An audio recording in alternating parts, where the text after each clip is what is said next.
Hello everybody, before we get started, there should be a link in the description below for a pre-test, which is very quick. It's only a few questions, and it goes over basically what the video is about.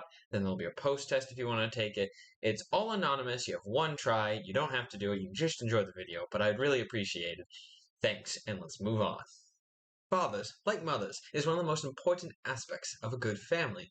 But more and more today, fathers are being booted out of their kids' life, either by the mothers having full custody, or just the mothers not wanting the fathers to be seen with their kids, and the history of which is very troubling but also very interesting.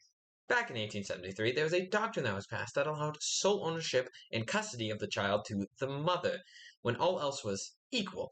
Now, this was called the Tender Years Doctrine, and it just flew in the face of the 14th Amendment by discriminating against men just because they were men.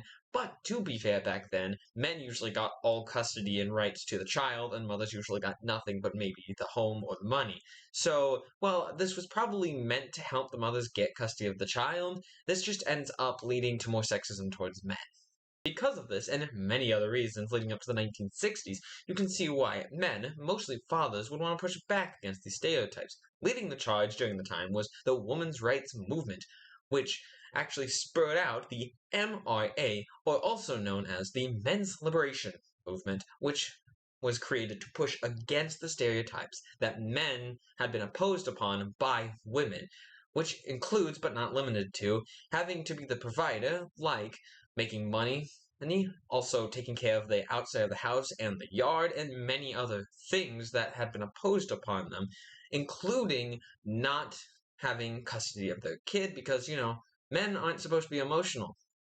However, it really picked up in the last decade, around the 2000s, where people were actually advocating more for men's rights issues. So much so, actually, that North Dakota actually ended up almost passing a law called the Parents' Rights Initiative, which would have allowed equal custody time for both the mother and the father as long as one of the parents wasn't actually deemed unfit. And of course, if they were both unfit, you'd go up for adoption. But anyways, this actually failed 62 to 38. Which is sad, and just goes to show how many people don't actually understand how important fathers are to a good family, no matter if they're divorced or they're together. Fathers are one of the most important aspects to a good family, so it is sad to see that kids are being taken away from their fathers, either by the court or by ex-wives that don't want their kid to be seen with their father. And you can actually help by learning more about this, by pressuring lawmakers to make laws that are fair for both the mother and the father, to pressure courts to be more fair with how they treat these cases. If you learn more, and you should learn more than I could ever tell you, it is very important, because more and more fathers today are being taken away from their kids, and we might actually end up with a fatherless crisis.